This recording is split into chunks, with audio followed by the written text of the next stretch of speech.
Selamat malam para pendengar setia di seluruh Indonesia di Dongeng Aki Rukmah. Selamat mendengarkan dan tetap merdeka.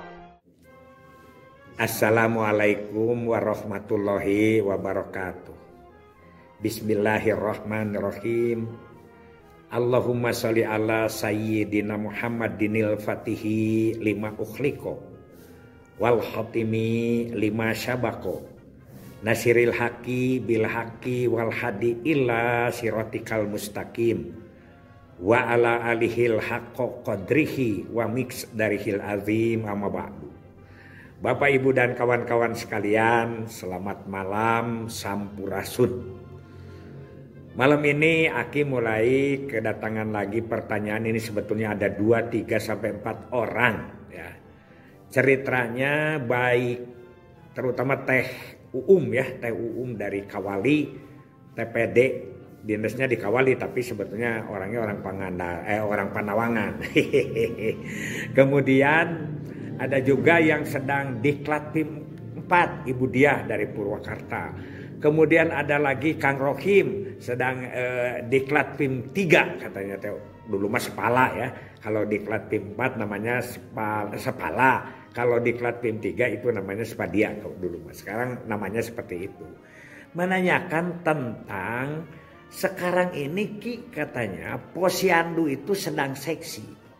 Posyandu itu sedang trendy begitu. Di mana-mana orang mulai melirik ke posyandu dengan berbagai, karena apa? Karena posyandu sekarang dijadikan titik sentral keberhasilan tentang penurunan stunting. Itu kan sedang isu sentral. Sampai Pak Prabowo itu begitu janji kepada masyarakat mau jadi presiden akan memberikan makan yang bergizi kepada anak sekolah. Itu juga dalam rangka penurunan stunting. Mudah-mudahan ini berjalan dengan mulus ya. Mudah-mudahan. Nah, tapi posyandunya sendiri Ki, itu dari masa ke masanya tidak begitu trendy, tidak begitu berkembang. Nah, Aki jangan bosan-bosan katanya ceritakan lagi sejarah perkembangan posyandu ya. Jangan sampai orang hanya tahu bahwa posyandu itu aspek kesehatan, padahal itu katanya adalah wadah kegiatan masyarakat.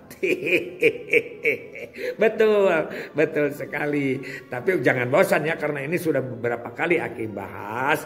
Namun demikian mari kita kan kata orang itu belajar Fatihah saja tidak cukup 1-2 bulan kan.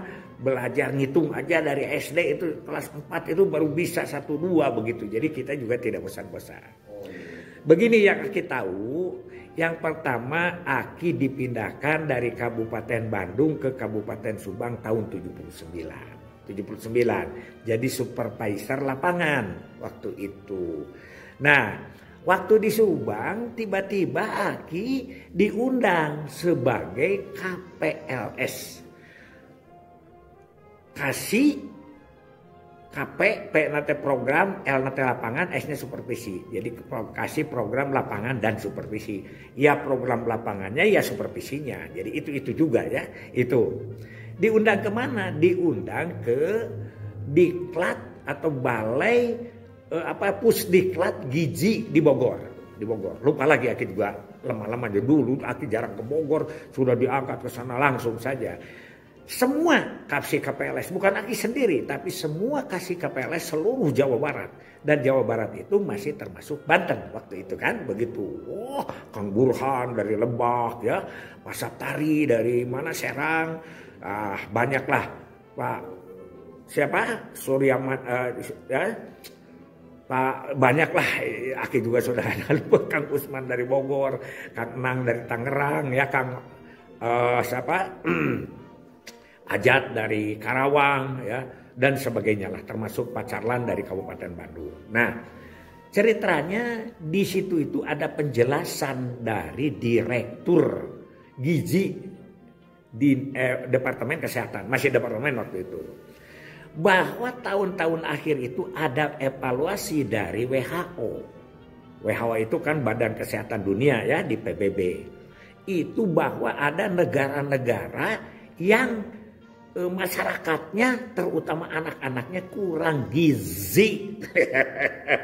Si Aki mendigizikan bisa. Iya itu, ya dijelaskan di situ. Termasuk Indonesia itu adalah papan bawah. Gizinya itu disamakan dengan lingkup negara Afrika itu yang itu loh, yang kulitnya teh tinggal gini-gini jabah hidung, jabah pegang begitu. Si Agi suka ngecek. Ya ini menceritakan data pada saat itu seperti itu. Nah dari itu maka Departemen Kesehatan khususnya Direktorat Gizi bukan waktu itu hanya setingkat direktur kalau tidak salah, tidak dirjen gizi. Kalau sekarang kan malah akan ada badan gizi.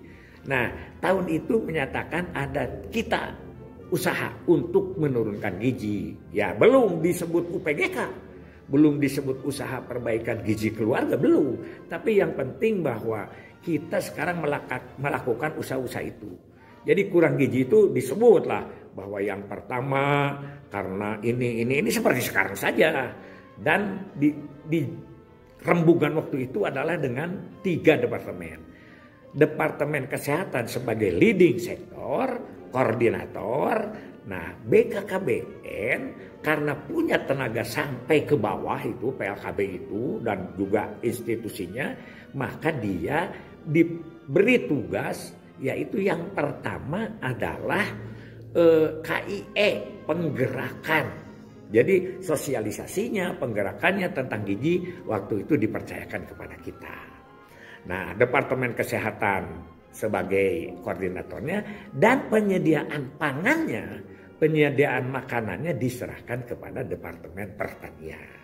Itu waktu itu caranya ya. Maka dari itu kita pulang.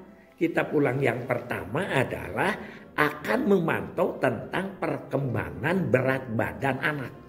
Ya kesananya gizi sih ya, tapi dulu itu tidak muluk-muluk dulu, kerjanya dulu lah kira-kira seperti itu.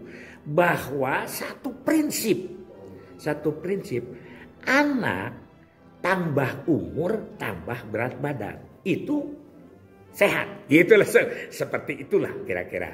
Asal tambah umur tambah berat badan aja, belum ada istilah posyandu sentinel, itu mah sudah tahun 90-an ke sini. Asal yang penting itu saja. Makanya ditugaskan kepada BKKBN untuk pemantauan itu untuk membentuk pokbang, kelompok penimbangan. Aki itu dikirim berapa truk ya? Lupa lah, dacin timbangan yang kecil itu yang 25 kilo itu dikirim. Dan oleh kita di Subang waktu itu disebarkan ke tiap RT. Pokoknya mantau budak teh kudu ditimbang aja gitu. Enggak berpikir wah macam-macam. Nah, apabila 3 bulan berturut-turut timbangannya tidak naik, bahkan 2 bulan juga sudah boleh, ada warning di situ, ya, ada lampu kuning. Jadi sebulan masih lampu hijau, 2 bulan lampu kuning, 3 bulan lampu merah, gitulah seperti itu. Kalau sekarang dibahasakan sekarang itu harus dirujuknya kemana? Kalau kita mah membentuk BKKBN adalah pokbang di tingkat RT, tapi kesehatan membuat di sentra-sentra tertentu. Biasanya kalau desanya kecil, satu desa satu, yaitu pokbang lengkap. Kalau kita disebut pokbang sederhana. Di pokbang lengkap itu langsung dipantau oleh Departemen Kesehatan atau Puskesmas. Nah, Puskesmas waktu itu sudah ada Puskesmas. Kan Puskesmas lahirnya tahun 74, ya jangan lupa. Kalau yang tahun 71 sudah menyebut Puskesmas itu belum ada. Karena ini Aki dianggapnya adalah sukses, apa kata Pak ya, success story atau apa kata Pak Hardianto itu. Jadi kita cerita tentang itu. Nah, itu saja kita lakukan. Itu saja kita lakukan yang pertama, pokbang. Nah, pertanian memberikan suplai makanan dengan catatan tidak diberi-beri seperti sekarang dibagi-bagi telurnya dibagi, enggak. Kelompok-kelompok tertentu yang sudah berhasil KB-nya, nah sasarannya ke aseptor, diberi yang disebut adalah peningkatan gizi.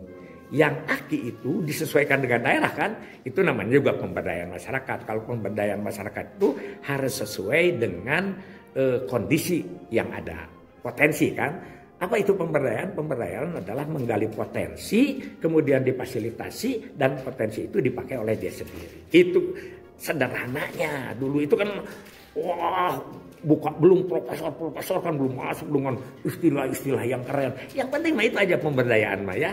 Makanya kelompok-kelompok kita waktu itu kelompok arsitektur diberi supply ya. Pertama untuk gizi, yang kedua untuk peningkatan pendapatan.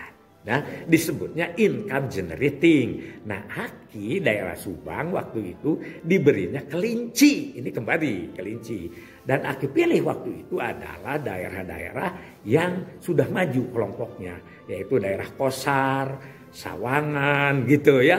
Cisalak belum waktu itu. KB-nya juga masih bermasalah. Cisalak itu. Tapi Kosar, Sawangan, Pabuaran, Siluman. Ada kan desa namanya Siluman. Di mana? Di Pabuaran. Diberi seperti itu. Jadi 3 prinsip. Yang pertamanya kita itu adalah kekurangan gizi.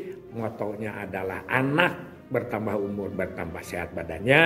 Yang menangani tentang KIE dan penggerakan itu BKKBN dengan pokbang sederhana. Kemudian rujukan dan penanggulangan serta pengobatan itu adalah pokbang lengkap di kesehatan. Dan yang menyediakan makanannya adalah Departemen Pertanian. Ada yang keberi domba, ada yang keberi, Aki mah keberinya kelinci. Itu saja dulu. Nanti kita sambung panjang ini cerita posyandu ya. Demikian. Assalamualaikum warahmatullahi wabarakatuh.